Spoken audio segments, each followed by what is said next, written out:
नेपाल के प्रधानमंत्री बालेंद्र शाह ने भारत की सीमा विवाद को लेकर बड़ा बयान दिया है। उन्होंने कहा कि काठमांडू और दिल्ली ने लंबे समय से चले आ रहे विवाद को सुलझाने के लिए एक दूसरे को कूटनीतिक नोट भेजे गए हैं। दोनों देश मुद्दे के समाधान के लिए सहमत हो गए हैं। इसमें इतिहासकारों, सर्वेक्षकों और विशेषज्ञों की मदद ली जाएगी। नेपाल और भारत के बीच कालापानी लिपुलेख और लिम्पियाधुरा को लेकर लंबे समय से विवाद चल रहा है। दोनों देश इन इलाकों पर अपना दावा करते हैं जो भारत, तिब्बत और नेपाल के त्रिकोणीय क्षेत्र के पास मौजूद हैं। भारत का कहना है कि इलाके उत्तराखंड का हिस्सा हैं।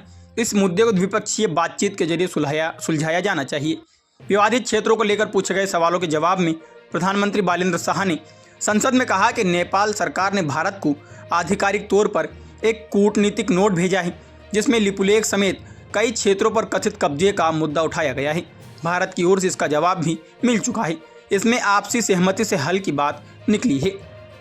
उन्होंने कहा दोनों देश राजनयिक तरीकों से इतिहासकारों, सर्वेक्षकों और संबंधित विशेषज्ञों की मदद से साथ बैठकर इस मुद्दे को सुलझाने पर सहमत हो गए हैं। प्रधानमंत्री शाह ने अपने बयान में यह भी कहा कि सिर्फ भारत ने ही नहीं नेपाल की जमीन पर कब्जा नहीं किया, बल्कि नेपाल ने भी भारत के साथ कई जगहों पर ऐसा किया है। उन्होंने कहा, आपको एक बात जानकर हैरानी होगी जिसके बारे में मुझे हाल ही में प्रधानमंत्री बनने के बाद ही पता चला। अब दोनों देशों को तथ्यों का अध्ययन करना चाहिए, दोस्तों की तरह साथ बैठकर इस मुद्दे को सुलझाना चाहिए। उनका यह बयान दोनों देशों के बीच सीमा विवाद को नए दृष्टिकोण से देखने की कोशिश के रूप में देखा जा सकता है।